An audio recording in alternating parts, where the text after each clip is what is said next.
जय श्री कृष्णा। मैं श्याम, आपका दोस्त, आपका प्रेमी, आपका सखा। गीता साधक संजीवनी स्वाध्याय के एपिसोड 166 में मार्क्सिस शुक्ला नौवीं संवत 2082, 29 नवंबर सन 2025 को आपका अभिनंदन करता हूँ, स्वागत करता हूँ। अभी तक हमारे 12 अध्याय संपूर्ण करके 13वें अध्याय जो भगवान की निश्चित वाणी है, जो भगवान ने स्वयं ही जिस अध्याय को शुरू किया हमारे कल्याण के लिए, वो चित्र चित्र के योग हम समझ पा रहे हैं, सुन पा रहे हैं। जीवन में बहुत बार गीता को पढ़ने और उसके बारे में कुछ वाणी विलास करने का अवसर मिला, लेकिन विश्वास कीजिएगा, गीता को अब अगर समझ पा रहे हैं तो ये भगवान की कृपा मात्र है। अभी तक जो कुछ करे तो मुझे लगता है हम अपने स्तर पे कर रहे थे, तब गीता को भावों को समझ ही नहीं पाए। क्षेत्र क्षेत्रज्ञ योग, ये शरीर क्षेत्र है और क्षेत्रज्ञ इस शरीर को जानने वाला, यही ज्ञान है। यही सब ग्रंथों में लिखा हुआ है। क्षेत्र जो 24 तत्वों का 7 विकारों से बना हुआ है, देह अभिमान के कारण इससे मुक्ति पाने के लिए भगवान 20 ज्ञान के साधन बताते हैं। फिर ज्ञेय तत्व अर्थात क्षेत्रज्ञ को जानने के लक्षण बताते हैं। अभी तक हम लोग निर्गुण निराकार, सगुण निराकार और सगुण साकार रूपों को देख रहे हैं। अब समग्र रूप के साथ इस ज्ञेय तत्व को जानने का आज प्रयास करेंगे, श्लोक 17, 18, 19 में। आप सबसे अनुरोध करता हूं कि हमारे साथ इसी तरह जुड़े रहें। आइए हम आज के अपने स्वाध्याय में आगे बढ़ते हैं। सबसे पहले मन व कर्म वचन को भगवत चरणों में लगाते हुए अर्धनमूलित आंखों से नासिका के द्वारों पे प्राण अपान को सम करके मूलाधार चक्र से भगवत चरणों में अपनी हाजिरी लगाते हैं। नमो भगवते वासुदेवाय, नमो भगवते वासुदेवाय, नमो भगवते वासुदेवाय, नमो भगवते वासुदेवाय, नमो भगवते वासुदेवाय, नमो भगवते वासुदेवाय, नमो भगवते वासुदेवाय। वसुदेव सुतं देवं कंसचाणूरमर्दनं देवकी परमानंदं कृष्णं वंदे जगद्गुरुं, श्री कृष्णं वंदे जगद्गुरुं। या देवी सर्वभूतेषु श्रीमद्भगवत गीता रूपेण संस्थिता नमस्तस्यै नमस्तस्यै नमस्तस्यै नमो नमः। या देवी सर्वभूतेषु साधक संजीवनी रूपेण संस्थिता नमस्तस्यै नमस्तस्यै नमस्तस्यै नमो नमः। गुरुर्ब्रह्मा गुरुर्विष्णु गुरुर्देवो महेश्वरा, गुरु साक्षात् परम ब्रह्म तस्मै श्री गुरुवे नमः। श्री गजाननं भूतगणादिसेवितं कपितजम्बूफलचारुभक्षणम् उमासुतं शोकविनाशकारकं नमामि विघ्नेश्वराय पादपङ्कजं, नमामि विघ्नेश्वराय पादपङ्कजम्। त्वमेव माता च पिता त्वमेव, त्वमेव बन्धु च सखा त्वमेव, त्वमेव विद्या द्रविणं त्वमेव, त्वमेव सर्वं मम देव देव, त्वमेव सर्वं मम देव देव। शांति शांति शांति। आइए आज के इस गीता क्रम में हम आगे बढ़े, उससे पहले अभी तक जो गीता में हम कर पाए हैं उसका एक पुनरावलोकन करते हैं। कौटुंबिक मोह के कारण अर्जुन स्वधर्म से विमुख होकर के विषाद में आता है। यही अर्जुन विषाद योग है। द्वितीय अध्याय में अर्जुन भगवान का शिष्य बन करके अपने जीवन में इस विषाद से मुक्ति का कारण पूछता है और मुक्ति के लिए आवश्यक उपाय पूछता है। भगवान सांख्य योग कर्म योग 2 उपाय बताते हैं। कहते स्थित प्रज्ञ होकर के समत्वम योग उचित के साथ तुम कर्म करो, निष्काम कर्म अर्थात युद्ध करो। तृतीय अध्याय में भगवान से अर्जुन फिर पूछता है ज्ञान योग श्रेष्ठ है, कर्म योग श्रेष्ठ है। भगवान कहते हैं दोनों ही मार्ग एक, दोनों ही मार्ग में कर्म करना ही पड़ता है। कर्म स्व कर्म पुण्य कर्म जो ब्रह्मा ने जिनके लिए आपकी रचना करी, जिनके साधन किए वो करें। इनको करने से ही जल वर्षा आदि संपन्न होंगे, सब लोगों का कल्याण होने वाला है। जनक आदि सब यही करते रहे, मैं भी यही कर रहा हूँ। और भगवान इस तरह से अपने इस मत के बारे में बार बार कहते हैं कि तुम इस मत में लग जाओ और इस तरह से कार्य करके तुम मेरे जीवन में आ जाओ। भगवान ये कहते हैं कि अपने धर्म में मरना भी कल्याणकारी है और पर धर्म में जीना भी जीना भी भयावह है। भगवान सप्तपदी अपना समर्पण आने की बात कहते हैं। अर्जुन कहते हैं ऐसा सब क्यों नहीं अपने धर्म में आते। भगवान कहते कामना के कारण। काम नाम हा पापी महावीर, इसको नष्ट करो। चतुर्थ अध्याय ज्ञान कर्म संन्यास योग में भगवान श्री कृष्ण इस काम कर्म का इतिहास श्री सृष्टि के प्रारंभ में सूर्य से बताते हुए कहते हैं कि मैं अवयव अजन्मा अपनी प्रकृति योग माया का अधीन कर जब जब धर्म का नाश होता है, अधर्म बढ़ता है, अपने जीवन को प्रकट करता हूँ। मेरे जन्म कर्म की दिव्यता को जान लेता है, मेरा भक्त बन जाता है। बाकी लोग कामना की आसक्ति के लिए देवताओं का पूजन भजन करते हैं। चारों वर्ण मैंने रचे हैं, लेकिन मैं इसमें साक्षी भाव रहा, मैं इसमें करता नहीं रहा। भगवान इसी आधार पर हमें कर्म अक्रम विक्रम का उपदेश देते हैं और कहते हैं काम संकल्प से वर्जित व्यक्ति, जिसको जो मिल जाए उसमें संतुष्ट रहता हुआ व्यक्ति, वो केवल मेरी भक्ति के लिए द्रव्य आदि 12 यज्ञों के द्वारा मुझको पाने का प्रयास करता है। तत्वदर्शी ज्ञानी के शरण में जाकर ज्ञान योग समझता है, अपने निष्काम कर्म योग ज्ञान योग के द्वारा समस्त कल्मशों को मिटा करके वो जीवन में आगे बढ़ जाता है। भगवान कहते हैं श्रद्धा संयतेन्द्रिया श्रद्धा प्रायणता इसके लिए आवश्यक है। असंशय रूपी तलवार को श्रद्धा रूपी ज्ञान की तलवार से काटो, आगे बढ़ो, युद्ध करो। पंचम अध्याय संन्यास कर्म योग में अर्जुन फिर पूछता है संन्यास योग श्रेष्ठ है, कर्म योग श्रेष्ठ है। भगवान कहते हैं दोनों का ही परम फल मुक्ति है, लेकिन संन्यास योग में ज्ञान योग में कठिनाइयां बड़ी है। कर्म योग सहज है, जल्दी सेवा करके शांति को प्रसन्न आत्मा सब भूतों को अपने अंदर रखता मुझको पा जाता है। ऐसा व्यक्ति विद्या विनय संपन्न ब्राह्मण चंडाल में भी समदर्शी होता है। हालांकि ज्ञान योगी भी कुछ करते न करते अविवेक विवेक के द्वारा शरीर का ध्यान रख के मुझको पाता है। नौ द्वारे देही में रहता हुआ फल दोष में नहीं पड़ता हुआ वो व्यक्ति सेवा कार्य करता है और उसके सेवा कार्य करने में उसका ही लक्ष्य, उसका ही उद्देश्य मान्य रखता है। मैं उसमें कोई मदद नहीं करता। उसकी बुद्धि मेरे प्राण होते हैं, समस्त संस्कारों को काट करके वो विद्या विनय संपन्न ब्राह्मण चंडाल में समदर्शी हो जाता है। उसको प्राप्य अप्राप्य नहीं होता। बाकी लोग सब लोग कामना आश्रित भोगों को घूमते हुए अपने शरीर के लिए कार्य करते रहते हैं। वो अंतरात्मा से सुखी वही होते हैं जो सेवा कार्य करते हैं, मुझको बसते हैं और वो अपने समस्त सत्व रजस तमस सभी गुणों के प्रभाव को नलिफाइड करते हुए काम को संयुक्त होकर मुझको जान के मेरा ध्यान करे, मेरा भक्त बन जाते हैं। छठा अध्याय आत्मसंयोग में भगवान कहते हैं जो काम फल का त्याग कर चुका है, जो कर्ता भाव का त्याग करता है, निष्ठिंगम शांति को पाता है, आदमी का अपनी आत्मा का उद्धार करता है, अनुद्धार नहीं करता। आत्मा का उद्धार करते हैं जितात्मा आत्मा को जीत के प्रसन्न आत्मा परमात्मा को समाहित रखते हुए समदर्शी बन करके सुख दुख अनुकूल प्रतिकूल जय पराजय लोहा सोना या मित्र वेरी पापाचारी साधु सभी में समदर्शी हो जाता है। वो यम नियम का पालन करते हुए पवित्र प्रदेश में बैठ करके नासिका के द्वारों पे प्राण अपान को सम करके अपने इंद्रियों को अंतर्मुखी करके मेरा चिंतन करता है। भगवान के अंदर प्रसन्न आत्मा होकर के उसको युक्ताहार विहार करने वालों का ये कार्य जल्दी सफल हो जाता है। भगवान कहते हैं कि वो चित्त को निरुद्ध करके मेरे में लग जाता है, सबको वो सबके अंदर मुझको ही देखता है और अत्यंत सुख पाता है। उसकी उपमा दीपक की ऊर्ध्वगामी लोह को दिया गया है। अत्यधिक सुख अत्यधिक हानि विचलित नहीं करते, दुखों के संयोग का वियोग हो जाता है और वो व्यक्ति धीरे धीरे धारणा वाली बुद्धि से मन बुद्धि को मेरे में स्थापित करके मेरे अलावा किसी का चिंतन नहीं करता। मन कहीं चला जाए तो लौटा के वहीं ले आते हैं और इस तरह से वो व्यक्ति भ्रम स्पर्श पा करके समस्त कल्पों से मुक्ति पा जाता है। सब भूतों मुझे देख करके मेरी सेवा करता है और उनके लिए कभी मैं अदृश्य नहीं होता, वो मेरे लिए कभी अदृश्य नहीं होते। लोगों के सुख में सुखी दुख में दुखी होता है और उनके निराकरण का उपाय करता है। अर्जुन पूछता है मेरा मन चंचल है, मैं ऐसा कैसे करूं। भगवान कहते हैं अभ्यास वैराग्य के द्वारा तुम ऐसा करो।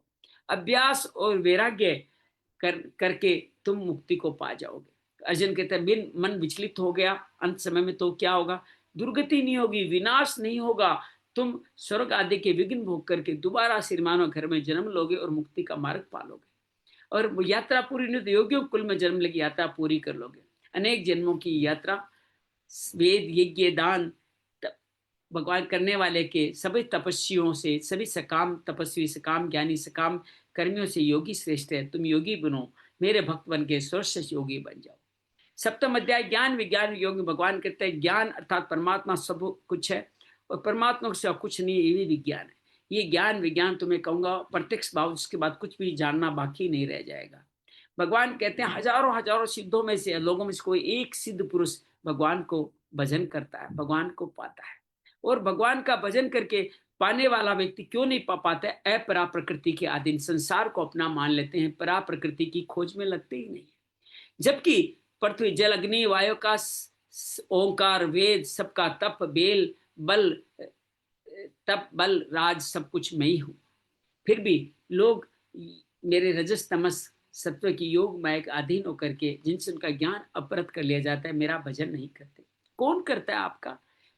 अर्थार्थी अर्थार्थी अर्थ जिज्ञासु ज्ञानी करते हैं। सभी बड़े उदार हैं, लेकिन ज्ञानी मुझे बड़े प्रिय है, क्योंकि वो मेरे से अभिन्न नहीं है, मेरे साथ ही मिलके अनेक जन्मों के बाद हमें अंतिम जन्म मिला। वास्तव सर्वमिति जानते हुए हम कार्य करें। लोग कामना आश्रित होकर के देवताओं को भजन नियम पूर्वक करते हैं। जहाँ जहाँ उनका भजन करते हैं, पूजन करते हैं, मैं वहाँ श्रद्धा स्थापित करके उचित फल प्रदान करता हूँ। अंत पंत ये सारे फल नाशवान हैं। जो मुझको पाते हैं वो मुझको पाते हैं, जो मुझको अयव जानते हैं, मेरा भजन करते हैं, वो आगे बढ़ जाते हैं। बाकी सब मूड योनि में भटकते रहते हैं। मैं वर्तमान भूत भविष्य में सब जगह मैं हूँ, लेकिन मेरे को मेरे भक्त के अलावा कोई नहीं जानते। इच्छा द्वेष द्वंद्व मोह में आधारित पुरुष मुझको नहीं जान पाते। आपको कौन जानेगा? भगवान कहते हैं जो पाप पुण्य जन्म कर्मों का फलों का अतिक्रमण करके द्वंद्व मोह से मुक्त होकर दृढ़वर्ती जरा मरण मोक्ष बुजुर्ग मृत्यु तक मेरा भजन करें, और भजन करते करते वो आदि यज्ञ आदि भौतिक आदि देविक को जान जाएंगे। साथ में ही वो अखिल ब्रह्म अखिल कर्म अखिल अध्यात्म को जानकर अंत में मेरा स्मरण करते मुझको पा जाएंगे। अष्टम अध्याय में अर्जुन के पूछने भगवान बताते हैं जिसने सृष्टि की सृजना करी वही अक्षर ब्रह्म है। उसका पहला कार्य आदि कर्म है, और उस अक्षर ब्रह्म को जानना ही अध्यात्म है। भगवान कहते हैं इस सूक्ष्म स्थूल शरीर को आदि भौतिक का, सूक्ष्म वर्ग को आदि देविक संचालित करते हैं। अधिज्ञ क्षेत्र के रूप में सबके अंदर विद्यमान हो, जो अंत समय मेरा स्मरण करते जाते हैं मुक्ति को पाते हैं, इसमें कोई संशय नहीं है। लेकिन जहां जहां जिसका स्मरण करेंगे उस योनि को पाने वाले हैं। इसलिए अनुस्मरण करें, मन बुद्धि मेरे पर अर्पित करें, मेरा ही भजन करें, अभ्यास योग के द्वारा मेरा ही मनन करें। किसका मनन करें? जो सर्वज्ञ है, जो अनादि है, जो सब पे शासन करने वाला, जो सूक्ष्म से सूक्ष्म है, जो सबका पालन पोषण करता है, जो तमस से परे है, रोशनी प्रकाशवान ज्ञान के पुंज है। प्रयाण काल में मन बुद्धि को मुझ में लगा करके भरकुटी पे निगाह रखते 10वें द्वार से अपनी निर्गुण सगुण निराकार की मुक्ति को पाता है। समस्त आश्रमों के गुण धर्म का पालन करते हुए 9 द्वारों को रोक करके मन को निरुद्ध करके अपने भ्रकुटी पे प्राण सत्य को स्थापित करके ओम का मानसिक उच्चारण करते हुए मेरे लोक को पा जाते हैं। सगुण साकार अनन्य भाव से नित्य निरंतर श्रद्धा से मेरा भजन करने वालों के लिए मैं सुलभ हूँ।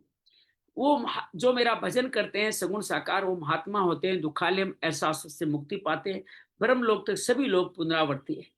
इस माया को जो जान लेता है कभी मोहित नहीं होता, और वेद यज्ञ दान तप के सभी कर्मों का अतिक्रमण करते फलों को त्याग करते हुए वो मुझ परम गति को पा जाता है। 9वां अध्याय राज विद्या राज योग भगवान ज्ञान योग का विस्तार करते करते विद्याओं की राजा गोपनीयता गोमेय जो प्रत्यक्ष है, सुख देने वाले धर्म है, सहज है, उस राज विद्या को मैं तुम्हारे सामने रख रहा हूँ। जो इस धर्म का पालन नहीं करते मृत्यु संसार वर्तन में बार बार भटकते ही रहते हैं। भगवान के समस्त संसार मुझसे, संसार में मैं नहीं। समस्त प्राणी में मैं हूं, लेकिन समस्त प्राणी मेरे में नहीं। जैसे आकाश में वायु है उसी तरह समस्त प्राणी में मैं विद्यमान हूं। भगवान कहते हैं कल्प का सर्जन मैं अपनी अध्यक्षता में, प्रकृति को अपनी अध्यक्षता में सहस्रार जगत की उनके पाप पुण्य फलों के आधार पर करता, लेकिन मैं साक्षी रहता हूँ, उदासीन रहता हूँ।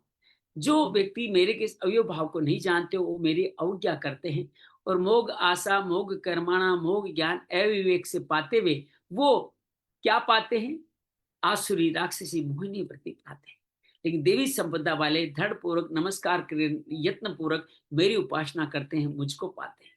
कुछ ज्ञान योग के द्वारा, कुछ कर्म योग के द्वारा मुझे पाते हैं, क्योंकि मैं इस जगत का कर्ता पिता धाता पिता पिता मैं यज्ञ यज्ञ की सामग्री यज्ञ की क्रिया क्रिया प्रभव प्रलय निधान गति प्रभु साक्षी शरणदाता अनादि बीज मैं ही हूँ। मैं ही सूर्य की तरह तप करके अन्न और जल को पवित्र करके बरसाता। मैं ही अमृत हूँ, मैं ही मृत्यु हूँ, मैं ही सत्य हूँ, मैं ही असत हूँ। लेकिन लोग तीनों वेदों में कहे गए स्वर्ग के सुखों में लीन होकर के और स्वर्ग के सुखों में लीन होकर के स्वर्ग की कामना करने के लिए पुण्य कमाते हैं। स्वर्ग लोग जाते नहीं है। जब विस्तृत स्वर्ग भोग करके पुण्य क्षीण हो जाता है तो वापस धरती पे आ जाते हैं। तो जो लोग देवताओं को भजन करते हैं वो देवताओं को पाते हैं। हालांकि वो मेरा ही भजन करते हैं लेकिन ये भजन अविधि पूर्वक भजन है, ऐसा भगवान कहते हैं। अविधि पूर्वक भजन करते हैं इसलिए मुझको नहीं पाते, क्योंकि सब का भोक्ता प्रभु मैं ही हूँ। देवता भजने वाले देवलोक को जानते हैं। मैं पत्रम पुष्पम फलम तोयम, जो भी मुझे श्रद्धा से अर्पण करे मैं उसका हो लेता हूँ। भगवान कहते हैं कि जो भी कार्य करते हो, जो प्रसाद लेते हो, यज्ञ दान तप क्रिया करते हो, वो सब मेरे मेरे को समर्पित कर दो। मैं सुबह सब सभी फूलों से तो मोक्ष दिला के बंधन से दूर कर दूंगा। मेरे लिए कोई प्रिय अप्रिय नहीं है।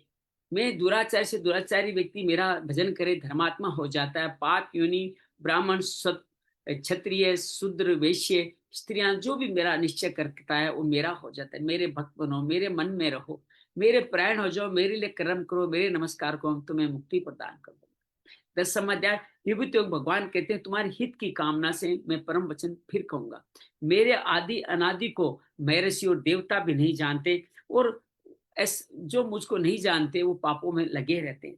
भगवान अपनी 20 विभूतियों को बताते हैं। बुद्धि ज्ञान असमोह ज्ञान दान तप सम अस यस अयस प्रभव प्रलय भय अभय अहिंसा समता तुष्टि और भय अभय के बारे में बताते हैं। 7 सनकादि 4 सनकादि 7 मैं ऋषि 12 मनमुखी प्रजा भी मुझसे ही है।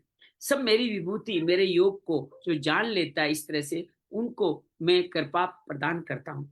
वो प्रभव प्रलय से मुक्त होके जो मुझे जानते हैं मच्चिता मदगत प्राणाबोध यंत कथ्यंत मेरे अंदर चित्त लगाए, मेरे प्राण हो जाए, और मेरी कथाओं का श्रवण कथन करने वाले व्यक्ति को मैं संतोष और प्रेम धन प्रदान करता हूँ।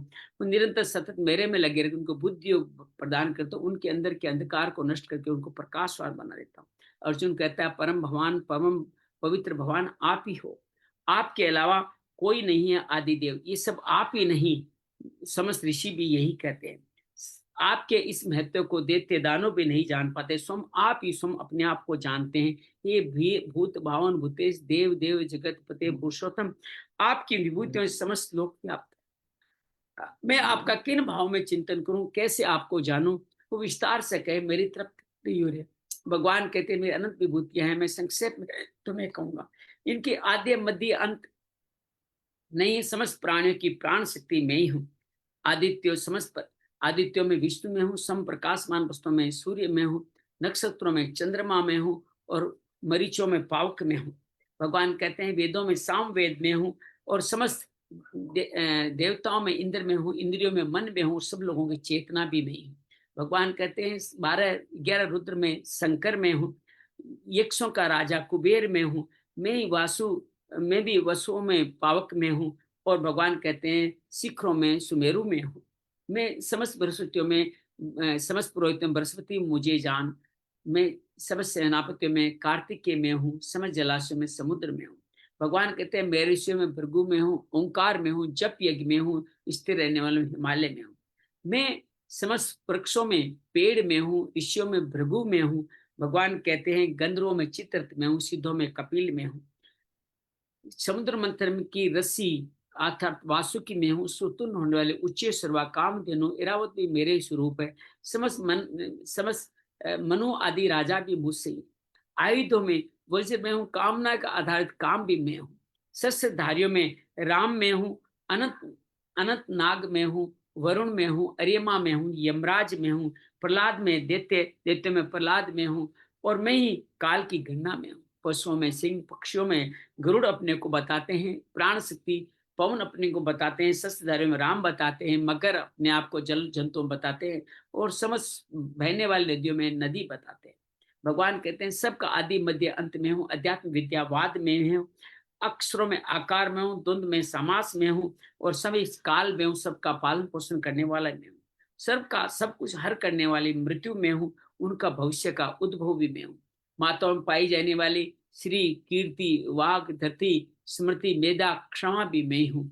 भगवान कहते हैं बरस शाम गाए जाने वाला मंत्र, गायत्री छंद, मार्गशीर्ष मास और बसंत ऋतु में हूँ।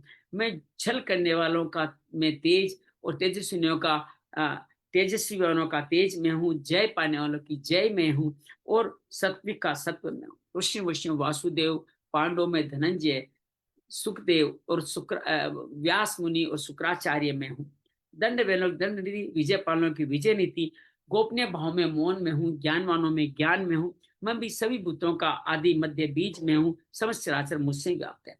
अपनी विभूतियों क्या कहूँ, जो भी संसार में जीती प्रकाशित ऊर्जावान वस्तुएं दिख रही है, सब मेरे एक अंश से स्थापित है। पूरा ब्रह्मांड ही मेरे अंश से स्थापित है, इससे ज्यादा मैं क्या कहूँ। एकादश अध्याय में भगवान विश्व रूप दर्शन योग में अर्जुन भगवान से प्रार्थना करते हैं, मद अनुग्रह मुझ पे कृपा करके आपने जो गोपनीय वचन किए, मेरा इससे मोह नष्ट हो गया। मोह नष्ट हो गया। हे कमलनयन, उत्पत्ति विनाश का विस्तार पूर्वक भाव में सुना, अविनाशी महात्म भी आपसे सुने। आपको मैं जैसा कहते हैं वैसे ही हैं, बस मैं उसका दर्शन करना चाहता हूँ। अगर मेरे द्वारा ये सामर्थ्य हो, मुझे देखना संभव हो, तो कृपया मुझे विश्व दर्शन कराइए। भगवान कहते हैं देखो मेरे अनेक रूप, अनेक वर्ण, अनेक आकार के आश्चर्यजनक रूपों को देखो। मेरे अंदर 12 आदित्य देखो, तुम 11 रुद्र देखो, 8 वसु देखो, 2 आदित्य, 2 अश्विनी कुमार देखो, 49 मरुद देखो, और अश्य जो देखना चाहता है वो तुम देखो। भगवान कहते हैं एक देश में चराचर सहित एक जगत में संपूर्ण जगत को अभी देख ले, इसका स्व भी जो कुछ देखना चाहता है वो देख ले। लेकिन तुरंत भगवान ठिठकते हैं और देखते हैं अर्जुन आंखें मल रहा है, तो कहते चरम चक्षुओं से तुम नहीं दे सकते, तुम्हें मैं दिव्य चक्षु प्रदान करता हूँ। दिव्य चक्षु संजय को प्राप्त है। संजय कहता है कि हे नागेश्वर, श्री कृष्ण ने अर्जुन को परम ईश्वर विराट रूप दिखाया। क्या देखा? वही 12 आदित्य देखे, 11 रुद्र देखे, 8 विश्व देव, 10 8 वसु देखे, 10 विश्व देव देखे। और कहते अनेक वस्त्र, अनेक नैन, अनेक अद्भुत दर्शन है, अनेक सुंदर वस्त्र है, आयुध है, आभूषण है, मालाएं हैं, चंदन का लेप कर रखा है। इस तरह भगवान ने विराट रूप उसको दिखाया, हजारों सूर्यों का प्रकाश भी जिसकी तुलना नहीं कर सकता। इस सब एक जगत में अनेक भागों विभक्त समुद्र संस्थ को देखा तो अर्जुन रोमांचित हो गया और कृतांजलि हाथ जोड़ के भगवान को बोला कि मैंने आपके अंदर समस्त ब्रह्मांड को, समस्त प्राणी समुदाय को, ब्रह्मा विष्णु महेश को, समस्त ऋषियों सर्पों को देख पा रहा हूँ। और भगवान को कहता है कि आपके अंदर अनेक हाथ, पेट, मुख, नेत्रों वाले, अनंत रूप वाले मैं आदि मध्य अंत को भी आपके नहीं जान पा रहा हूँ। आप चतुर्भुज, शंख चक्र गदा पद्म धारी, तेज की राशि, प्रकाश वाले, अग्नि दीप्यमान अग्नि समान का नेत्रों को से देख नहीं पा रहा हूँ। आप अपरिमेय, अपरिमित है। आप ही जानने के परम अक्षर ब्रह्म, आप संपूर्ण विश्व के निधान आश्रय हैं, आप सनातन धर्म के रक्षक हैं, आप ही अविनाशी परम पुरुष है, ऐसा मैं मानता हूँ। आप आदि मध्य से अंत से अत्यंत प्रभावशाली है। सूर्य चंद्रमा के नेत्रों वाले, अग्नि रूप मुखों वाले, अपने तेज संसार को तपाते हुए मैं आपको देख रहा हूँ। आप स्वर्ग और मध्य के बीच का अंतराल समस्त दिशाएं आपसे परिपूर्ण है। आपके इस अद्भुत उग्र रूप को देखकर तीनों लोग व्यथित हो रहे हैं। समस्त देव देवता भी आपके ही श्री मुख में नमस्कार करके, भयभीत करके प्रवेश कर रहे हैं। समस्त सिद्ध जन महर्षि आपकी स्तुति करते मंगल कामना करें। आप में 11 रुद्र, 12 आदित्य, 8 वसु, 12 साध्यगण, 10 विश्वदेव, 2 अश्विनी कुमार, 49 मरुतगुण, 7 पितर लोग, पितर और गंधर्व, यक्ष, असुर, सिद्ध सभी आपको अचकित होके आपको देख पा रहे हैं। आपके बहुत मुख नेत्रों वाले, बहुत भुजाओं जंगों वाले, बहुत उदरों वाले, विकराल दाढ़ों वाले रूप को देखकर सब प्राणी व्यथित हो रहा है, मैं भी व्यथित हो रहा हूँ। हे विष्णु, हे दीप्यमान, अनेक गुण, आप आकाश को स्पर्श कर रहे हैं। आप सब से बहुत बड़े हैं, आपका मुख फैला हुआ है, नेत्र विशाल है। आपको देख करके मैं भयभीत अंतःकरण वाला धैर्य और शांति को नहीं प्राप्त कर रहा हूँ। भगवान आगे कहते हैं आपके प्रलय काल की अग्नि के समान दाढ़ों, मुख और दाढ़ों के कारण ये मुखों को देखकर मुझे दिशाओं का ज्ञान, शांति नहीं पा रहा हूँ, दिशा नहीं पा रहा हूँ। हे जगत देव निवास, आप प्रसन्न हो गए। आपके इस श्री मुख में मेरे योद्धा, मेरे पक्ष की योद्धा के साथ धृतराष्ट्र के पुत्र और भीष्म, द्रोण, कर्ण भी प्रवेश करते जा रहे हैं, और कुछ तो आपके मुख में चूर्ण की तरह चिपके हुए दिखाई दे रहे हैं। आप जैसे नदियों के जल का प्रवाह समुद्र की तौर तेजी से जाता है, स्वाभाविक रूप से जाता है, वैसे ही सब स्वाभाविक रूप से आपके मुख की तरफ प्रवेश कर। जिसे पतंगा मोह की तरह अग्नि की तरफ जाता है, इसी तरह सब आपके दंडी के वान मुख में प्रवेश करें। आप उनका घर्षण करें, चाट रहे हैं और उनको सब ओर से उग्र अपने तेज से जगत को परिपूर्ण करके आप तपा रहे हैं। हे भगवान, आप बताइए, उग्र रूप वाले आप देवताओं से नमस्कार करता हूँ, प्रसन्न हो जाइए।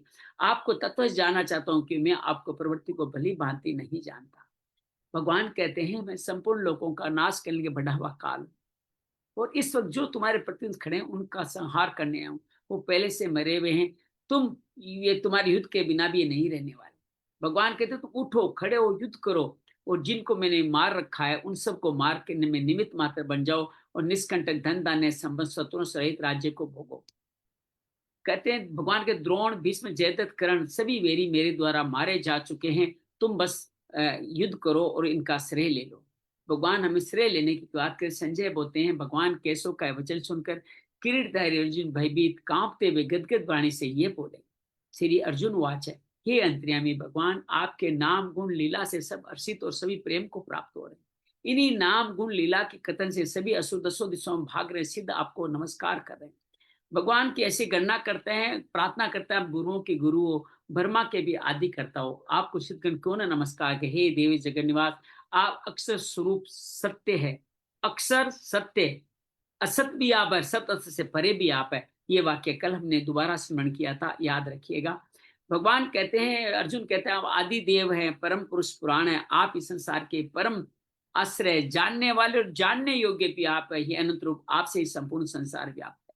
आप वायु है, यम है, अग्नि है, वरुण है, चंद्रमा है, दक्ष है, प्रजापति, ब्रह्मा है, आपको क्यों न नमस्कार करें। आपको बार बार नमस्कार है, आगे पीछे सब तरफ से नमस्कार है। अनंत वीर, अनंत पराक्रम वाले, आपने सब कुछ समेट रखा है, सब कुछ आप ही आप है।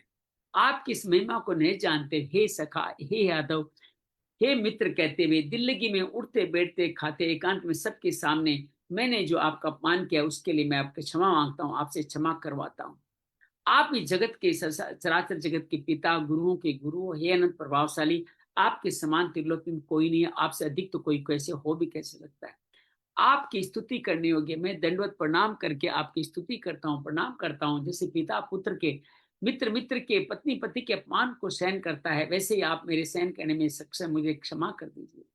भगवान, जिसको पहले कभी नहीं देखा उस रूप को देखकर मैं हर्षित हो रहा हूँ, भय से मेरा मन अत्यंत व्यथित हो रहा है। उसी देव रूप को दोबारा दिखाई, हे जगन निवास, आप प्रसन्न हो जाइए। भगवान को इससे प्रार्थना करता है, भगवान को कहता है, मैं किरीटधारी चतुर्भुज सौम्य रूप में आपको देखना चाहता हूँ, कृपया मुझे रूप देख करके कृतार्थ करें। इससे भगवान अर्जुन को रूप दिखाने से पहले कहते हैं कि मेरा ये अत्यंत श्रेष्ठ तेज स्वरूप, सबका आदि अनंत विश्व रूप मैंने तुझे दिखा, जिसको तुम्हारे स्वाप पहले किसी ने नहीं देखा। ये वेद से, यज्ञ से, दान से, अध्ययन से, तप, उग्र तपों से, क्रियाओं से भी देखना संभव नहीं है। ये सिर्फ देखना संभव जिसको मैंने तुम्हें दिखाया है।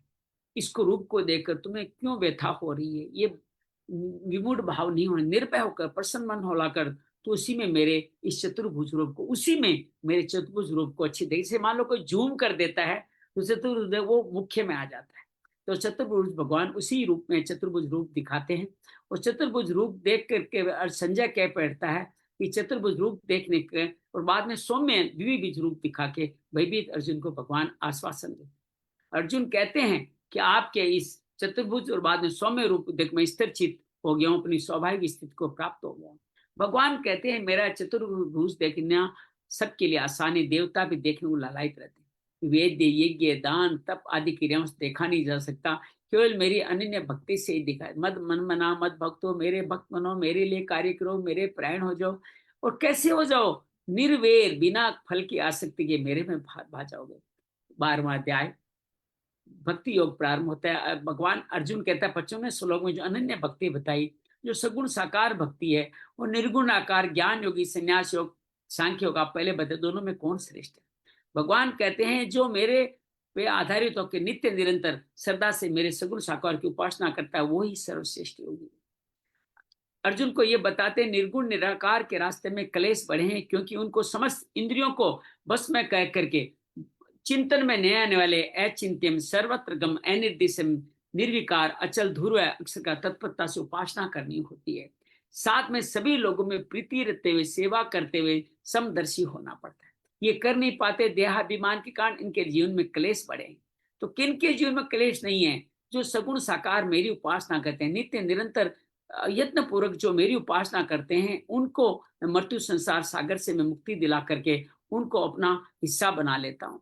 तो भगवान इस तरह से बार बार कहते हैं, अनन्य भाव से जो योग करने वाले मुक्ति को प्राप्त होंगे। और भगवान 8वें श्लोक से समर्पण योग बताते हैं, मन बुद्धि मेरे में अर्पित करो, मैं तुम्हें मुक्ति प्रदान करूंगा। समर्पण नहीं कर पाओ तो अभ्यास योग के द्वारा मुझे पाओ, मैं तुम्हें मुक्ति प्रदान करूंगा। अभ्यास योग भी नहीं कर पाओ तो सारे कार्य मेरे प्राण होके करो, तो मैं मुक्ति प्रदान करूंगा। सारे कार्य मेरे प्राण होके भी नहीं कर पाओ तो कर्म फलों का त्याग करो, मैं तुम्हें मुक्ति प्रदान करूंगा।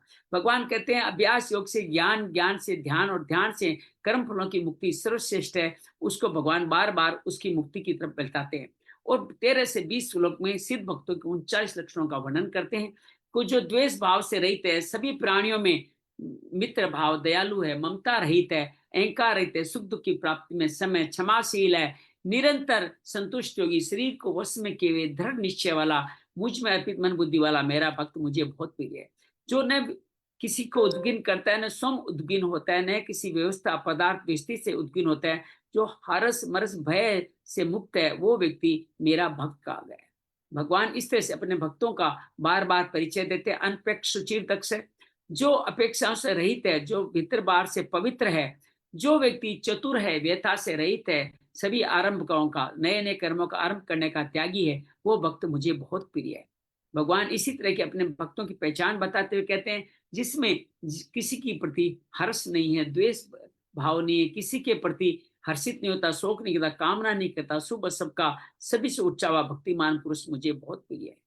भगवान बार बार कहते हैं, शत्रु मित्रों में संभाव है, तो मान अपमान में संभाव है, शरीर की अनुकूलता प्रतिकूलता में संभाव है, मन बुद्धि की अनुकूलता प्रतिकूलता संभाव है, तो तुल्य निंदा अर्थात निंदा और स्तुति में जो समान भाव रखता है, जो हर चीज में संतुष्ट रहता है, जो अनिकेत शरीर और मकान की ममता से परे है, जो स्थिर भक्ति वाला है, वो भक्त मुझे बहुत प्रिय है।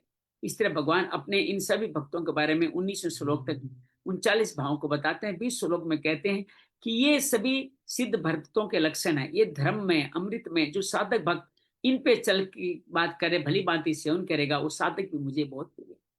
भगवान इसी क्रम में ही 13वां अध्याय शुरू करते हैं और अपनी पवित्र वाणी से क्षेत्र क्षेत्रज्ञ का वर्णन बताते हैं।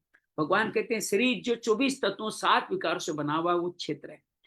इसको जानने वाला क्षेत्रज्ञ है, जो स्वयं अपने आप को बताते हैं कि यही ज्ञान है, और समस्त वेद आदि ग्रंथ भी इन्हीं के बारे में बार बार बातचीत करते हैं।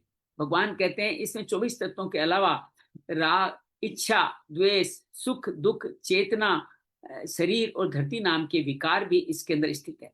इन विकारों को देह अभियान से मुक्ति के लिए भगवान बार बार कहते हैं कि इन विकारों से मुक्ति करने के लिए, देह अभियान से मुक्ति करने के लिए 20 ज्ञान के साधन बताते हैं।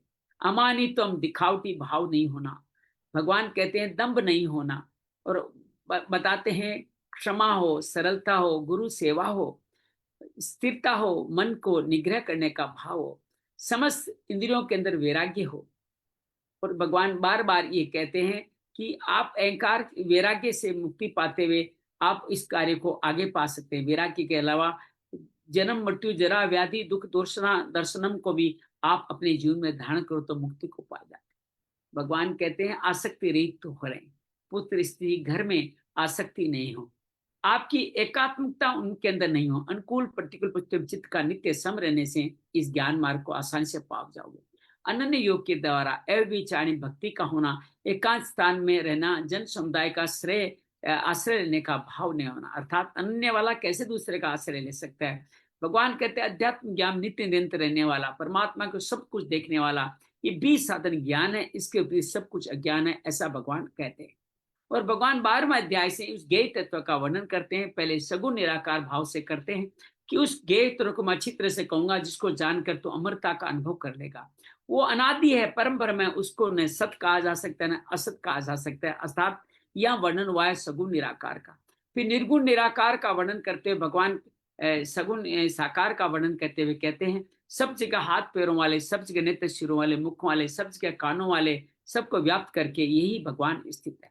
और फिर भगवान उससे अगले श्लोक में कहते हैं, वो संपूर्ण इंद्रियों को प्रकाशमान करने वाले हैं, लेकिन इंद्रियों से रहित है, समस्त गुणों के भोक्ता है लेकिन गुणों से रहित है, वो समस्त जगत के मैं का भरण पोषण करने वाले हैं, लेकिन आसक्ति से थे। यहाँ तक हमने 14 श्लोक तक कल हमने कर लिया था। आज 15 श्लोक प्रवेश करेंगे, लेकिन उससे पहले पहले 10 श्लोक अर्थात 5 से लेकर के 14 तक के 10 श्लोक हम लोग आज पढ़ने वाले हैं। अंजलि हमारे साथ है। बहुत सुंदर गीता जयंती का सप्ताह चल रहा है। आपसे अनुरोध करेंगे कि अपने शुद्ध और पवित्र वाणी से हमें गीता के इन क्षेत्रियों के 10 श्लोकों का रसास्वादन करवाएं। अंजलि जी। हरिओम। महाभूतान्यहंकारो बुद्धिरव्यक्तमेव च इन्द्रियाणि दशैकैश्च पञ्च चेन्द्रियगोचराः इच्छा द्वेषः सुखं दुःखं संघातश्चेतना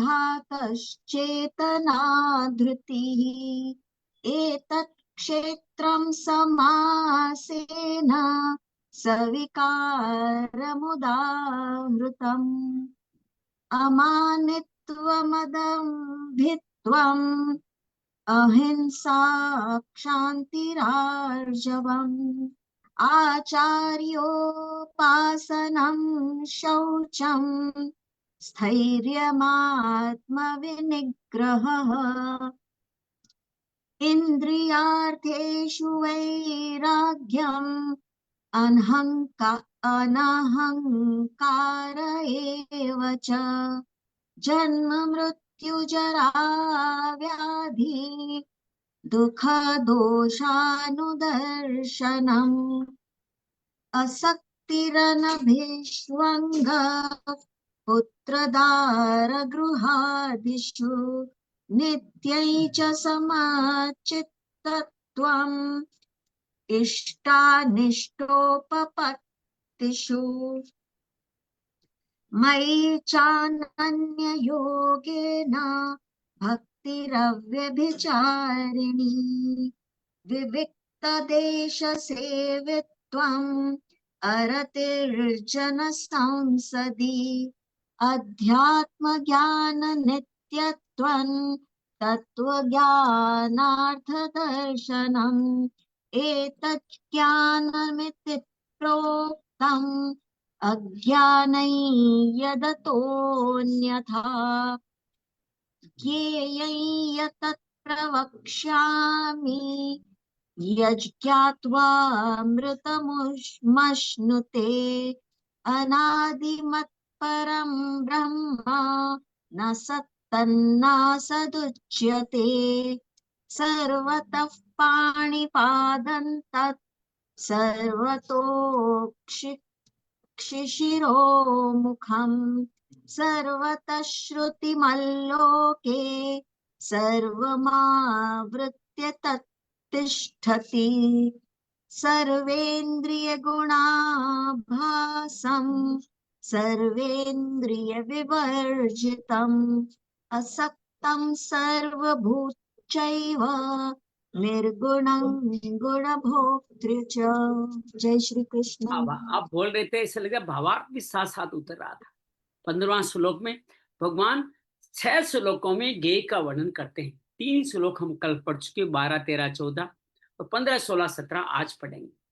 भगवान कहते हैं बहिरन्तस्य भूतानां ऐचरं चरम एव च सूक्ष्म त्वात् दविज्ञेनम दूरस्थम च अंतिके च तत् वे परमात्मा संपूर्ण प्राणियों के अंत बही बाहर भीतर से परिपूर्ण है।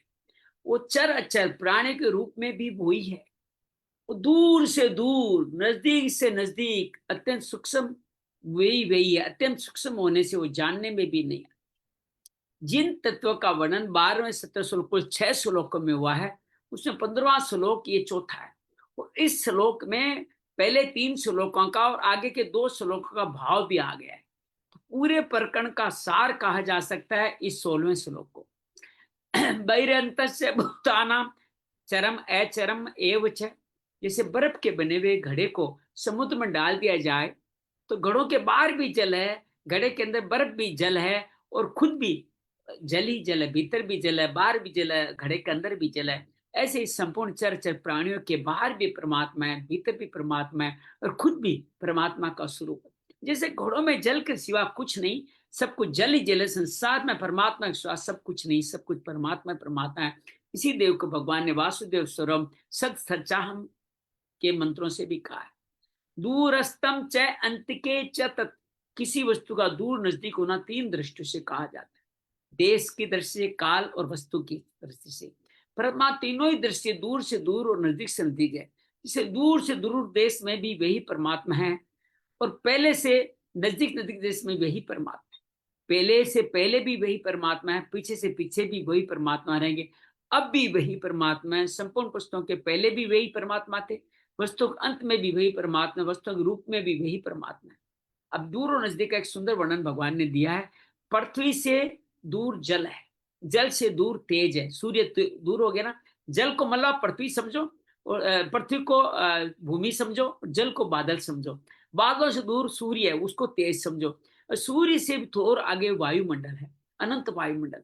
और वायुमंडल जहाँ संपूर्ण होता है वहां आकाश तत्व है, और उस आकाश तत्व से आगे समष्टि बुद्धि मैं तत्व है, और मैं तत्व से दूर प्रकृति है, और प्रकृति से दूर परम परमात्मा है। इससे दूर से दूर परमात्मा है। वो परमात्मा दूर से दूर होते हुए व्यापक रूप से हम सब में है। परमात्मा सबके कारण है, कारण सब कार्यों में होता ही है। अब नजदीक से नजदीक देख लो। प्रकृति से नजदीक स्थूल शरीर है, स्थूल से नजदीक सूक्ष्म शरीर है, सूक्ष्म शरीर नजदीक कारण शरीर है, कारण से नजदीक अहंकार है, अहंकार से नजदीक परमात्मा है। इससे नजदीक भी परमात्मा है। परमात्मा जितना नजदीक है उतना नजदीक दूसरा कोई भी नहीं है। उत्पत्ति विनाशशील पदार्थों के संग्रह भोग इच्छा के कारण हमें परमात्मा दूर लगते हैं। जो परमात्मा के सम्मुख होते हैं उनके परमात्मा नजदीक है। साधक को संसारिक भोग संग्रह इच्छा त्याग कर केवल परमात्मा प्राप्त की अभिलाषा जागृत करनी चाहिए। ये उत्कट अभिलाषा होते परमात्मा की प्राप्ति हो जाएगी, नित्य योग का अनुभव हो जाएगा। सूक्ष्म त्वात दैविज्ञम, तो परमात्मा अत्यंत सूक्ष्म होने से इंद्रियों अंतःकरण का विषय नहीं। अविज्ञम अर्थात वे परमात्मा इसकी पकड़ में नहीं आते। प्रश्न उठता है जानने में नहीं आते, फिर उनका अभाव कैसे होगा? उनका अभाव नहीं। जैसे परमाणु रूप जल सूक्ष्म होने से नेत्रों से नहीं दिखता, पर न दिखने से भी उसका अभाव नहीं है। हमें दिख नहीं रहा इसका मतलब है नहीं, ऐसा नहीं है। वह जल परमाणु रूप में आकाश में रहता है, स्थूल होने पर बूंदे ओले के रूप में दिखता है। ऐसे परमात्मा अत्यंत सूक्ष्म होने से इंद्रिया मन बुद्धि आदि द्वारा जानने में नहीं आता, क्योंकि इंद्रिया मन बुद्धि से परमात्मा अतीत है। जीव के अज्ञान के कारण ही परमात्मा जानने में नहीं आती। जैसे सुंदर उदाहरण दिया है, कहीं पे श्रीमद् भगवत गीता शब्द लिखा हुआ है। जो पढ़ा लिखा नहीं उसको केवल लकीरें ही लकीरें दिखी, जो पढ़ा लिखा वो श्रीमद् भगवत गीता दिखती है। संस्कृत अंजलि जैसे संस्कृत पढ़े हुए शब्दों को ये शब्द किस धातु से किस विभक्ति से क्या अर्थ है ये दिखने में लग जाता है। गीता का मनन करने वालों को गीता के गहरे भाव दिखने लग जाते हैं। ऐसे जिन मनुष्यों को परमात्मा तत्व का ज्ञान नहीं है उनको परमात्मा नहीं दिखते, उनके जानने में भी नहीं आते। परंतु जिनको परमात्मा तत्व का ज्ञान हो गया उनको सब कुछ परमात्मा ही परमात्मा दिखते। उस परमात्मा तत्व को ज्ञेय भी कहा गया है और यहाँ अविज्ञेय भी कहा गया है। इसका तात्पर्य वो स्वयं के द्वारा जाना जा सकता है इसलिए ज्ञेय है। इंद्रिय मन बुद्धि के द्वारा नहीं जाना जा सकता इसलिए अविज्ञेय है। संपूर्ण परिपूर्ण परमात्मा को जानने के लिए आवश्यक है सद परमात्मा को सर्वत्र परिपूर्ण मान ले। ऐसा मानना भी जानने की तरह ही है। जैसे बोध होने पर ज्ञान जानने को कोई मिटा नहीं सकता, ऐसे परमात्मा सर्वत्र परिपूर्ण है, इस मान्यता को कोई मिटा नहीं सकता।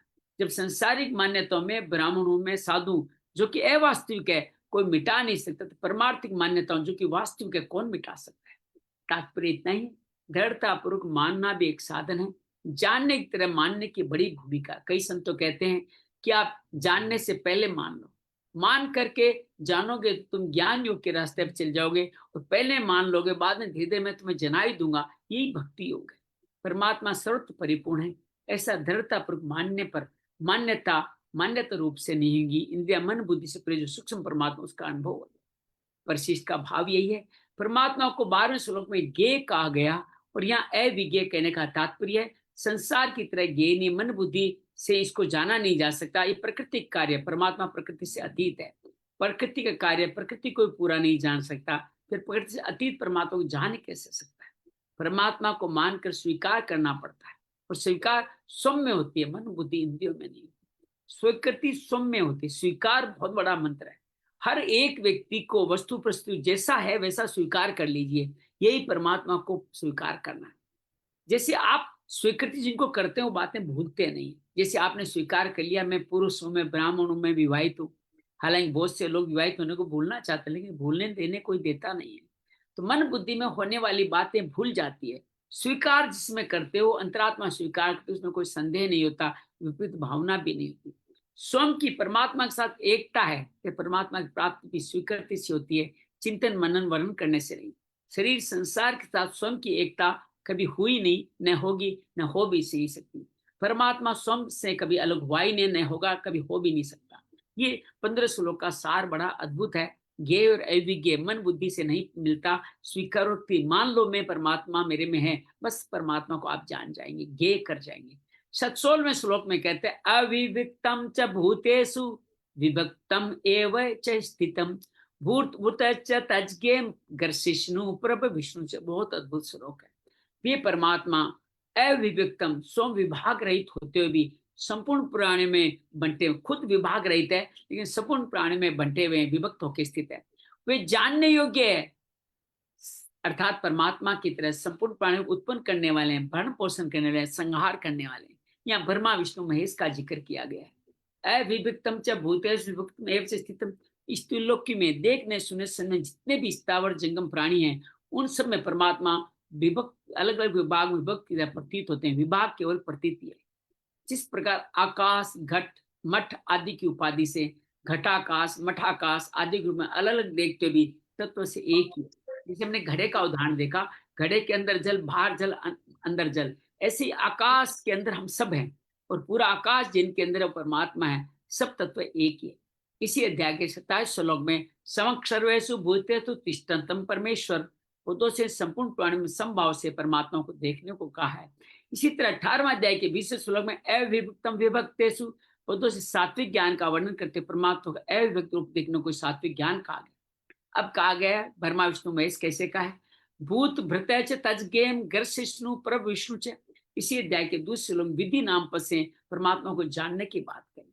12 श्लोक में ज्ञेय तत्व का वर्णन कर प्रतिज्ञा की गई, उसको यहाँ ब्रह्मा विष्णु शिव के रूप में वर्णन हुआ है। वस्तु चेतन तत्व परमात्मा एक ही है। वे परमात्मा रजोगुण की प्रधानता से स्वीकार करने से ब्रह्मा रूप हो जाते हैं, सबको उत्पन्न करने वाले।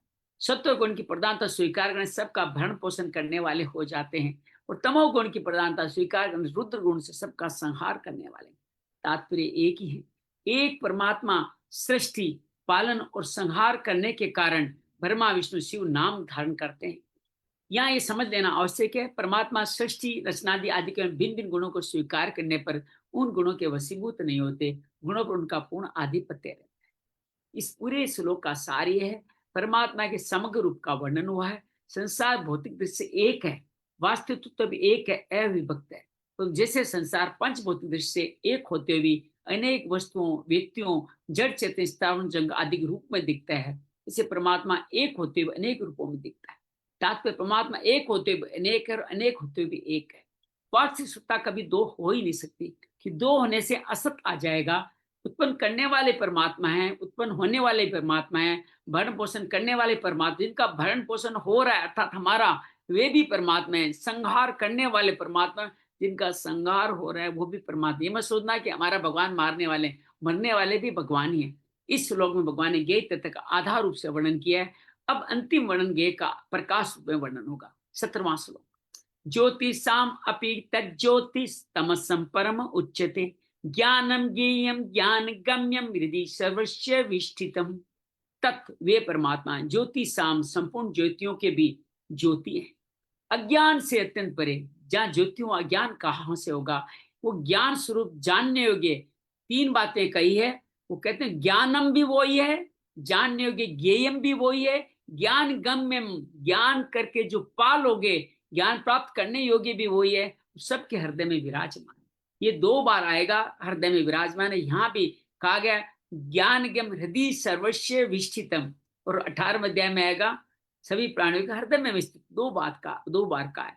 ज्योतिषाम अपि तज्ज्योति, ज्योति नाम प्रकाश का है, अर्थात जिनसे प्रकाश मिलता है, ज्ञान होता है, वो सभी ज्योति है। भौतिक पदार्थ जैसे कोई बिजली चल रही हो, बल्ब जल रहा हो, सूर्य, चंद्र, नक्षत्र, तारा, अग्नि, विद्युत, सभी प्रकाश दिखते हैं। भौतिक पदार्थों की ज्योति प्रकाशक सूर्य, चंद्र आदि है। वर्णात्मक। अब आप गौर कीजिएगा, आपके यहाँ बिजली आती है, वो भी सूर्य से आती है। सोचिए कैसे आती है। अगर सूर्य नहीं होता तो जल वर्षा नहीं होती। समुद्र से ताप से उठाता है ना वो जल को, फिर वर्षा से करता है, वही वर्षा का पानी इकट्ठा करके और आप बिजली बनाते हैं। वैसे ही वही पानी समुद्र नदी के अंदर खानों में जाके आपका यूरेनियम या कोयला आदि बनाता है, उनसे भी बिजली बनती है। और आजकल तो सौर ऊर्जा डायरेक्ट आ ही रही है। तो ये सब के सब सूर्य से ही मिलती है। वर्णात्मक ध्वन्यात्मक शब्दों का ज्ञान कान से होता है। शब्दों की ज्योति कान है। शीत उष्ण कोमल स्पर्श ज्ञान त्वचा होता है। स्पर्श की ज्योति क्या है? प्रकाश तत्व क्या है? त्वचा है। श्वेत नील आदि रूपों का ज्ञान नेत्र से होता है। रूप की ज्योति प्रकाश नेत्र है। खट्टा मीठा नमकीन रसों का ज्ञान जीवा से होता है, तो उनका ज्योति प्रकाशक कौन है? जीवा है। सुगंध दुर्गंध का ज्ञान नाक से होता है, तो गंध की ज्योति नाक है। इन पांचों इंद्रियों समझ पांचों विषयों ज्ञान भी तभी होता है जब इंद्रियों के साथ मन होता है। सेरेब्रल पल्सी के बच्चों का मन शांत रहता है, इसलिए इंद्रियों काम भी नहीं करती। अगर उनके साथ मन नहीं रहे तो किसी विषय का ज्ञान नहीं होता। इंद्रियों का ज्योति प्रकाशक कौन है? मन है। मन से विषयों का ज्ञान होता है, लेकिन जब तक बुद्धि उसमें नहीं लगती, बुद्धि मन के साथ नहीं रहती, तब तक विषय का स्पष्ट स्थायी ज्ञान। आप सुन लोगे मेरी बात, लेकिन बुद्धि नहीं लगाओगे तो बात अंदर आपके बैठेगी नहीं। बुद्धि के साथ ज्ञान रहने से उस विषय का स्पष्ट स्थायी ज्ञान होता है। अतः मन की ज्योति प्रकाशक बुद्धि है। बुद्धि से आगे कर्तव्य अकर्तव्य सत्य असत नित्य अनित्य का ज्ञान अगर नहीं हो तो सम उसको धारण नहीं करता, बौद्धिक ज्ञान ही रह जाता है। आपने ज्ञान लिया लेकिन जीवन में उसका मनन चिंतन अभ्यास नहीं किया तो ज्ञान भी किस काम का है? वो ज्ञान भी प्रकाशक नहीं हुआ तो ज्ञान जीवन आचरण में नहीं आता। ये बात स्वयं में नहीं बैठती। जो बात स्वयं में बैठ जाती है फिर कभी नहीं जाती। इसलिए कहते हैं जाति वही है जो कभी नहीं जाती। आपकी हमारी जाति क्या बन गई? अब हमारी जाति हुई गीता साधक की, और हमारी जाति कभी नहीं जाए, यही भाव हमें रखना है। स्वयं भी परमात्मा का अंश है, पर परमात्मा अंश ही है। स्वयं में ज्ञान प्रकाश परमात्मा से आता है, अतः स्वयं की ज्योति प्रकाशक परमात्मा।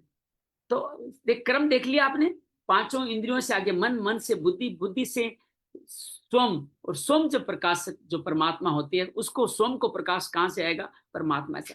तात्पर्य यह हुआ परमात्मा का प्रकाश स्वयं में आता है, स्वयं का प्रकाश बुद्धि में, बुद्धि का मन में, मन का इंद्रियों में, इंद्रियों का विषयों में, मूल में इन सब में प्रकाश परमात्मा से आता है। अतः सब ज्योतियों का ज्योति प्रकाश प्रकाशक परमात्मा ही है।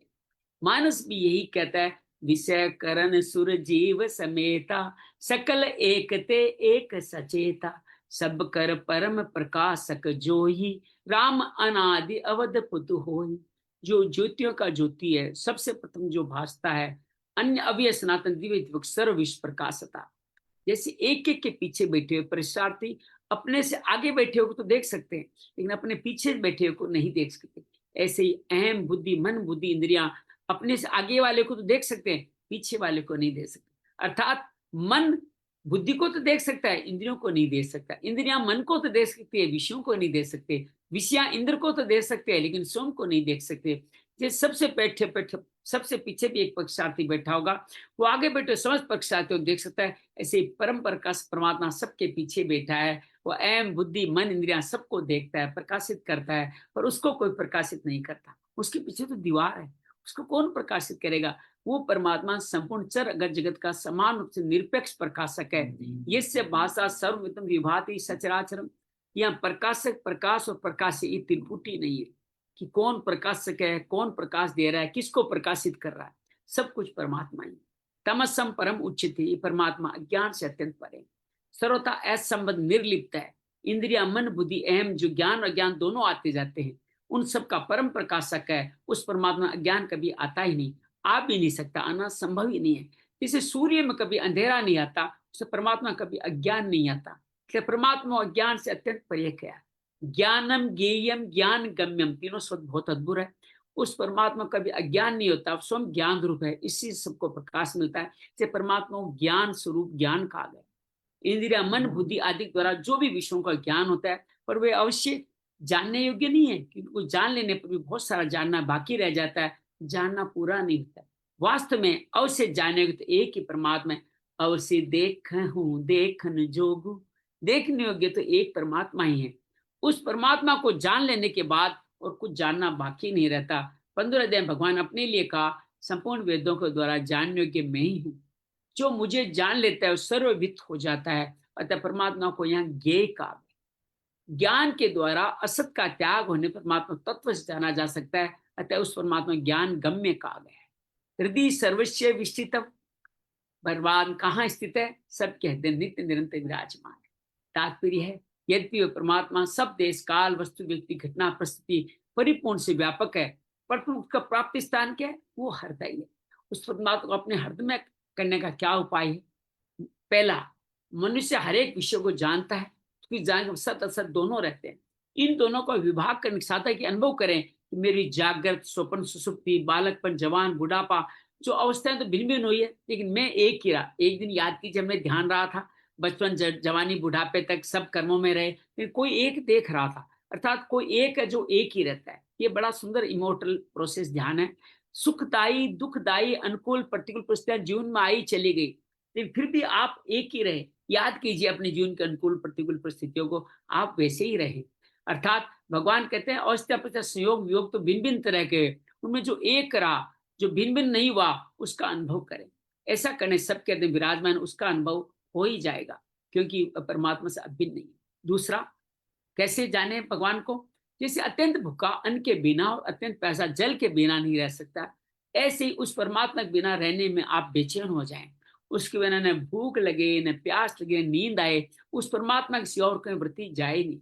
इस तरह परमात्मा को पाने के लिए व्याकुल हो जाए तो अपने हृदय में उस परमात्मा का अनुभव हो जाए। भगवान आगे भी कहा, आप इतने व्याकुल हो जाओ कि आपके जीवन में समस्त इतना वियोग हो जाए, मैं भी तुम्हारे वियोग में जल जाऊं और तुम्हारे को मैं अपने आप तुम्हारे अंदर आ जाऊं। इसलिए एक हृदय परमात्मा अनुभव हो जाए। साधु को सब जगह परमात्मा ऐसा अनुभव हो जाता है, यही वास्तविक अनुभव है। पूरे श्लोक का सार क्या है? 12वें 17 श्लोक जिस ज्ञेय तत्व का वर्णन किया गया है वह भगवान के समग्र वासुदेव सर्वम ही है। कारण इसमें निर्गुण निराकार 12वां श्लोक, सगुण निराकार 13वां श्लोक और सगुण साकार 16वां श्लोक, तीनों रूपों का वर्णन। ज्ञान गम्यम, परमात्मा तत्व ज्ञान से ही जाने जाते हैं, क्रिया वस्तु आदि से नहीं। तत्व ज्ञान के सिवा उनको जानने का दूसरा कोई साधन नहीं। ये तत्व कहाँ से जानेंगे? कर्म योग से, ज्ञान योग के, ध्यान योग से। जिससे परमात्मा तत्व को जानेंगे वही तत्व ज्ञान से ही जानेगा। श्रद्धा भक्ति विश्वास भगवत कृपा आदि से भी जानेगा तो तत्व ज्ञान से ही जानेगा, कारण के जानना ज्ञान से ही होता है। यहाँ ज्ञान गम्यम पक्का पद का अर्थ साधन समुदाय से प्राप्त होने पर भी लिया जा सकता है, जिसका वर्णन इसी अध्याय के 7वें से 11वें श्लोक के किया जाएगा। पहले श्लोक से 17वें श्लोक क्षेत्र ज्ञान और ज्ञेय का जो वर्णन हुआ है, अब आगे के श्लोक में फल सहित इनका सार उपसंहार आने वाला है। तो आज का हमारा दिन ही संपूर्ण होता है। तो अंजलि से निवेदन करेंगे 15वां 16वां 17वां श्लोक पढ़े, उनका भावार्थ बताएं। फिर गुरुदेव जी भी उसको समझ के सुन के थोड़ा विलंब से आए और बन ठन के आए। लगता है किसी विशेष कार्य के लिए आपका जाना निश्चित है। अंजलि जी आप तीनों श्लोक पढ़े पहले।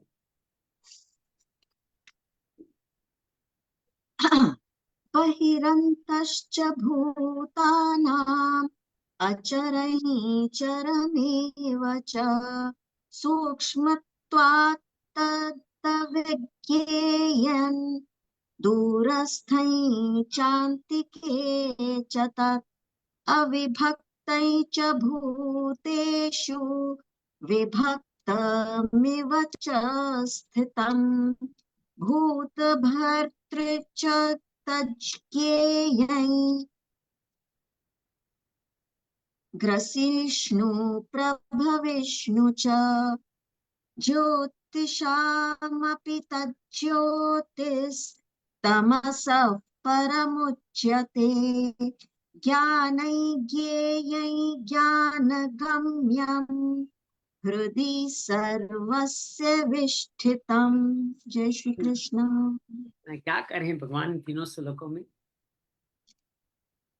12 से 17 श्लोकों तक भगवान ने अपने स्वरूप की अपनी 31 क्वालिटीज के बारे में बताया है। तो आगे 15वें श्लोक में उन्होंने अपने निर्गुण निराकार रूप का वर्णन किया है। क्या कहते हैं कि बाहर जैसे सूर्य की किरणें होती हैं, सूर्य की किरणों में भी जल के सूक्ष्म तत्व, सूक्ष्म जल के कण होते हैं, लेकिन वो दिखाई नहीं देते।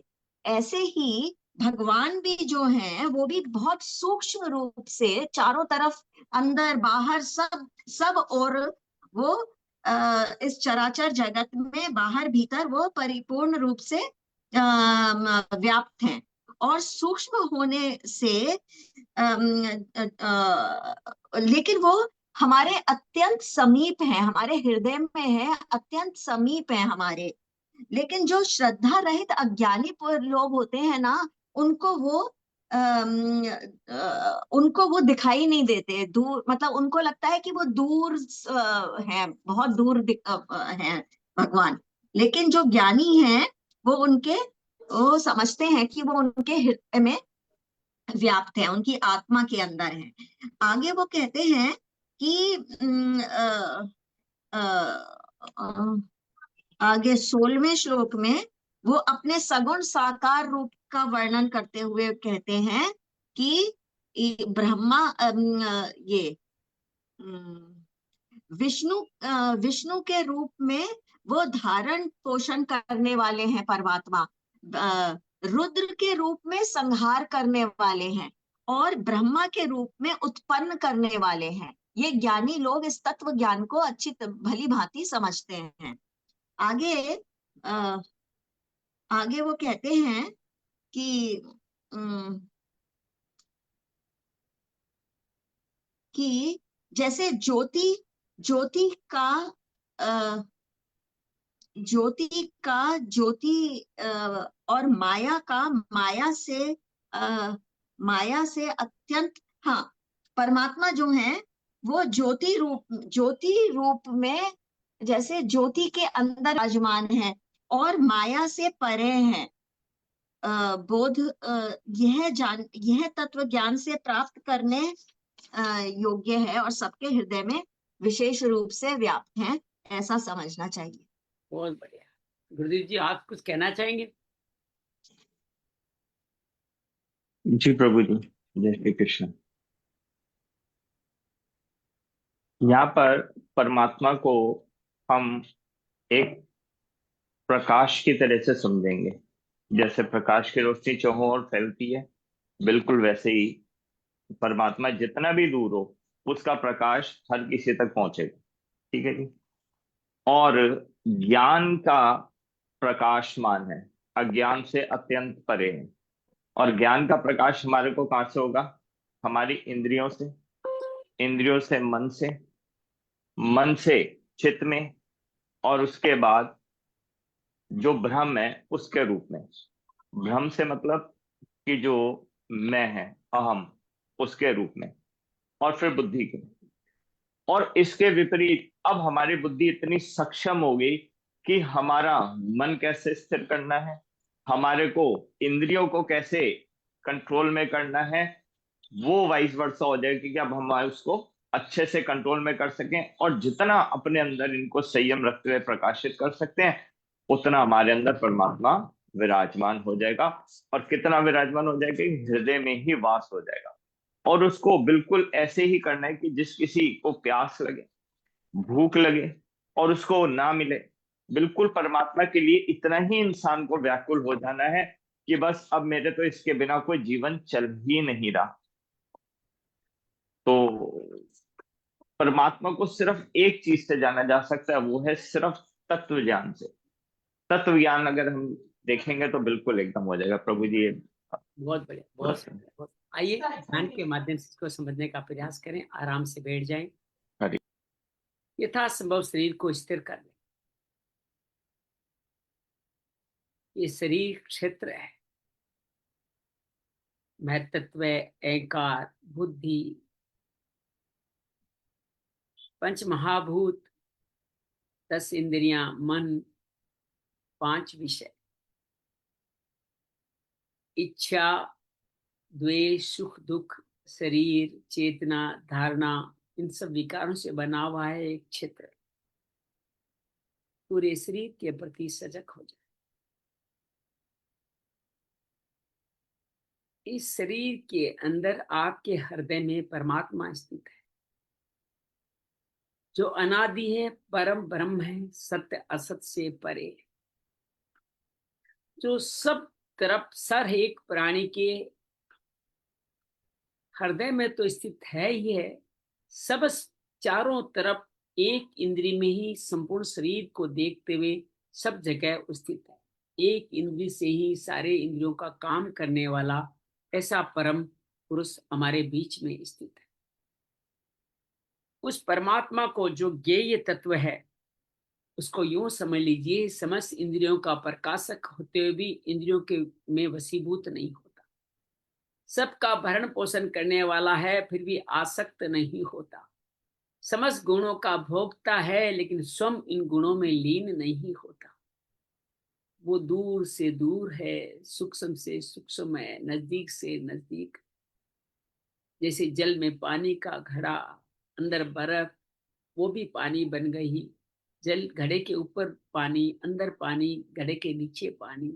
उसी तरह सब जगह परमात्मा ही परमात्मा है, सूक्ष्म से सूक्ष्म। जैसे अंजलि ने बताया, जिसको कृष्णाणु कहते हैं, परमाणु के 3 मन के तृष्णु बनते हैं, जो सूर्य की किरणों में जल की बूंदें दिखती है, उनको आप सूक्ष्म आंखों से देख नहीं सकते, वो परमाणु सूक्ष्म भी भगवान ही है। भगवान इसी तरह बार बार कहते हैं कि विषयों से का प्रकाश इंद्रियों से है, इंद्रियों का प्रकाश मन से है, मन का प्रकाश बुद्धि से है, बुद्धि का प्रकाश अहंकार से है, और अहंकार को प्रकाश स्वयं से है, स्वयं को प्रकाश परमात्मा से। अर्थात परमात्मा जब प्रकाशित होते हैं तो सब जगह प्रकाश ही प्रकाश हो जाता है। वो केवल स्वयं तक नहीं सीमित रहता, अहंकार तक नहीं रहता, बुद्धि तक नहीं रहता, मन तक नहीं रहता, इंद्रियों तक नहीं रहता, विषयों तक नहीं रहता, सब जगह प्रकाश ही प्रकाश हो जाता है। ये परम प्रकाशक है भगवान। भगवान ही हमारा भरण पोषण करने वाले हैं, भगवान ही हमारे को उत्पन्न करने वाले हैं, और अपने रूप में ही भगवान संहार करेंगे, खुद ही संहार हो जाएंगे। तो पालन पोषण रूप में भी परमात्मा का ही पालन पोषण परमात्मा कर रहे हैं। परमात्मा अपने ही रूप में परमात्मा को ही उत्पन्न कर रहे हैं। वासुदेव सुरमति सत सच्चा हम, उसके सिवा कुछ भी इस संसार में है ही नहीं। समस्त जीवों का कर्ता भोक्ता, ज्ञानम ज्ञेयम ज्ञान गम्यम, अर्थात जो भगवान ही सब कुछ है, यही ज्ञान है। और भगवान को जानने की प्रक्रिया, भगवान का परिचय पाना गेम है। जो पाने वाला है वो भी भगवान है, जिसको पाओगे वो भी भगवान है, और जो पा रहा है वो भी भगवान का ही अंश है। इस बात को हम भली भांति जान लेते हैं तो हम समझ जाएंगे परमात्मा हमारे हृदय में ही स्थित है, हमसे दूर हो ही नहीं सकता। नारायण नारायण, हमसे दूर कभी हो ही नहीं सकता, नजदीक से नजदीक है। ये ज्ञान गम्य ज्ञान गम्यम, ज्ञान गेम अविज्ञेय भी है, अर्थात ये है सब जगह, लेकिन मन बुद्धि से परे है, प्रकृति से परे है। इसे मन बुद्धि के द्वारा इसको जाना ही नहीं जा सकता। तो उस तरह से वो ज्ञान जानने योग्य तो है, लेकिन मन बुद्धि के द्वारा नहीं।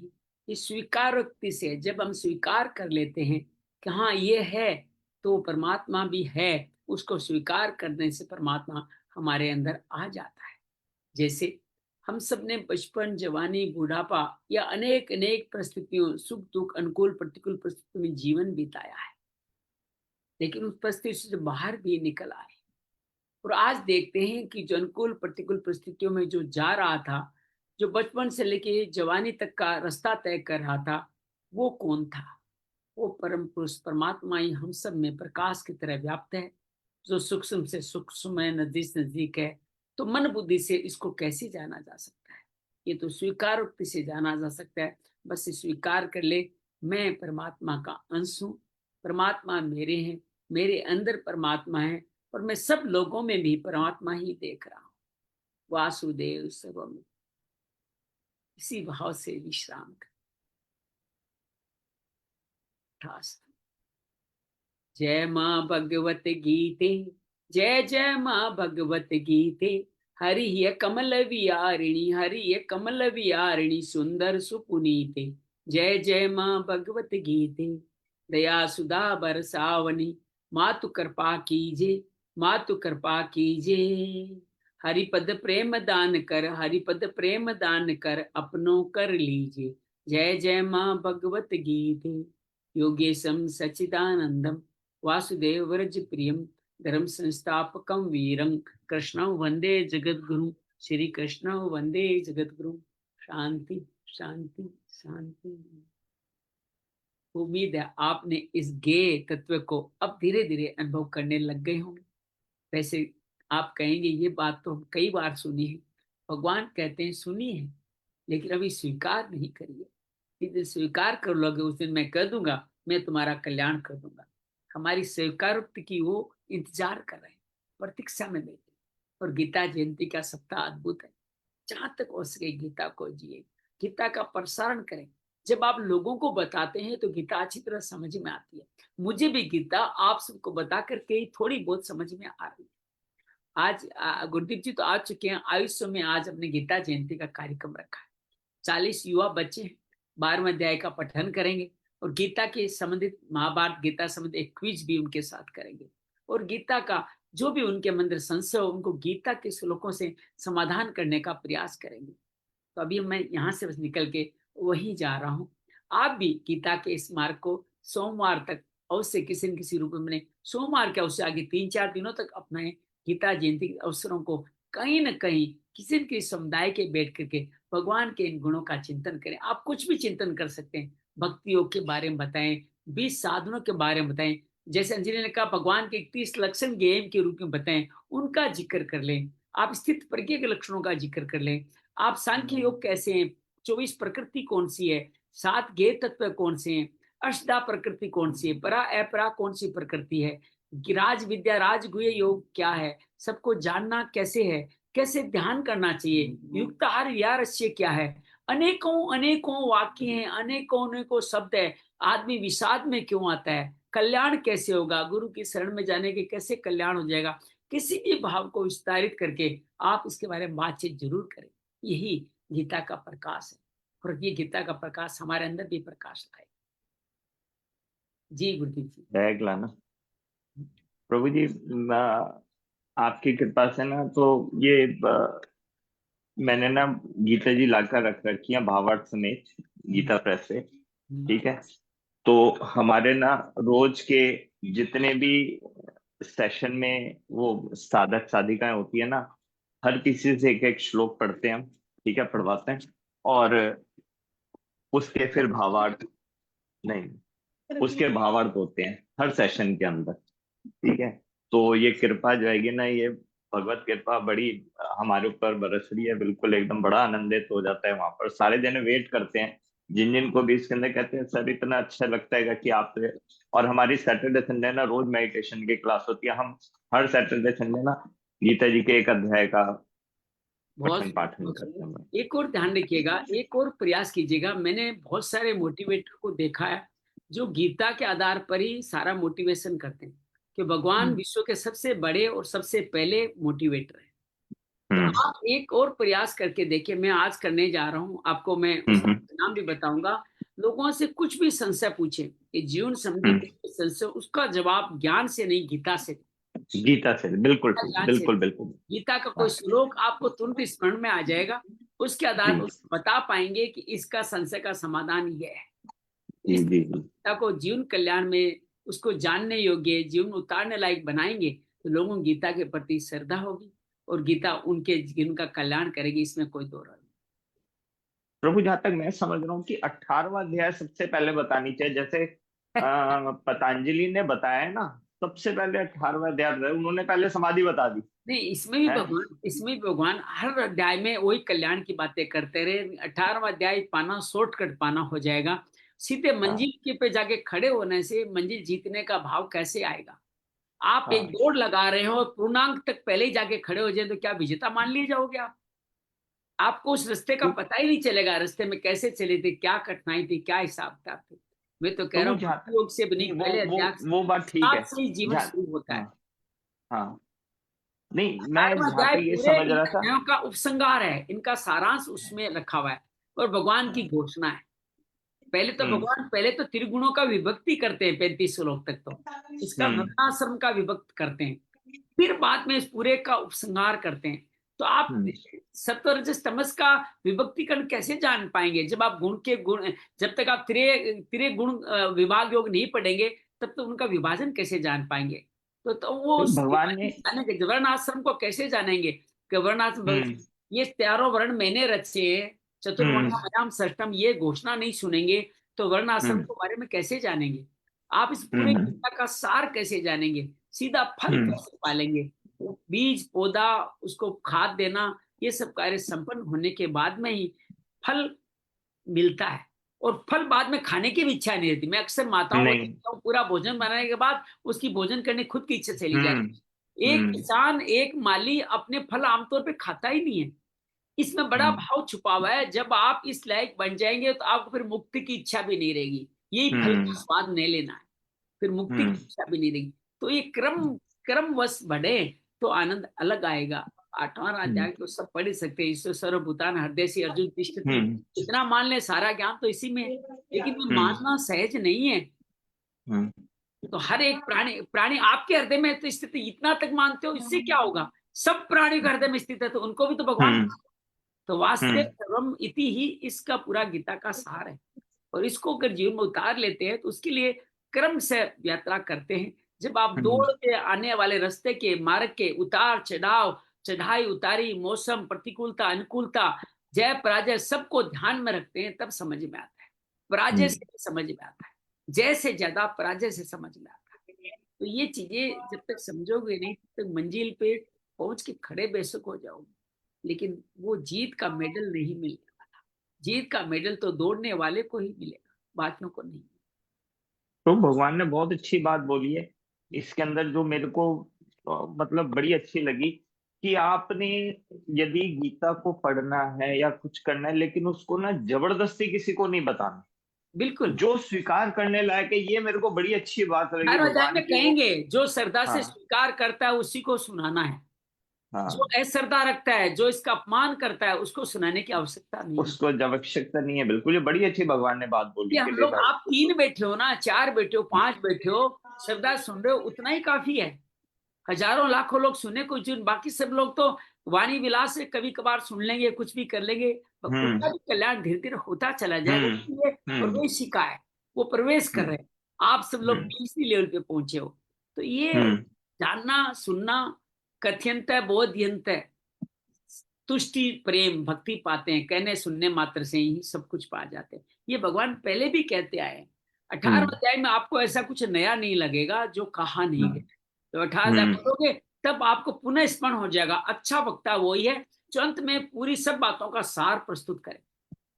आप कितने बड़े वाद विवाद में भाषण देने वाले हो, आपने ए से लेकर जेड तक बहुत अच्छा बोला है, तो अंत ऊंचाई पे खत्म कर दिया तो आपकी बात कोई नहीं समझेगा। तालियां बज सकती, ये किसी के हृदय में कभी उतरेगी जब उनको दोबारा सारांश स्वरूप में आप उनको रिक्वेस्ट देखेंगे, यहाँ से अर्जुन विषाद से कार्य चालू हुआ था और यहाँ तक ऐसे पहुंचा है, तब उसको याद आएगा हाँ ये बात तो ऐसे हुई।